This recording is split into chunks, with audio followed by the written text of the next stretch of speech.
আসসালামু আলাইকুম। আপনারা যারা ইনস্টিমেট সেটআপ পেয়েছেন কিন্তু সেটআপ করতে পারছেন না, তাদের জন্য আজকের এই ভিডিও।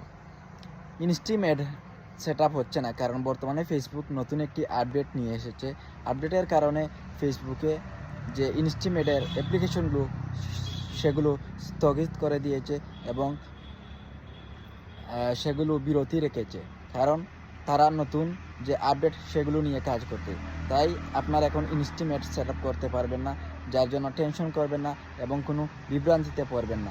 ইনশাল্লাহ ফেসবুক যখন ফেসবুকের কাজ শেষ করে ফেলবে তখন আপনাদের ইনস্টিমেটের অ্যাপ্লিকেশনগুলো গ্রহণ করবে এবং আপনারা ইনস্টিমেট চালু করতে পারবেন এবং আপনাদের ইনস্টিমেট থেকে আর্নিং করতে পারবেন। সে পর্যন্ত ধৈর্য সহকারে আপনাদের কাজ আপনারা চালিয়ে যান। ইনশাল্লাহ 2025 সালের মধ্যে আপনারা ইনস্টিমেট সেট আপ পেয়ে যাবেন এবং সেট আপ করতে পারবেন। ধন্যবাদ সবাইকে। আমার এই ভিডিওটি ভালো লাগলে শেয়ার দিয়ে সবাইকে দেখার সুযোগ করে দিবেন। আসসালামু আলাইকুম।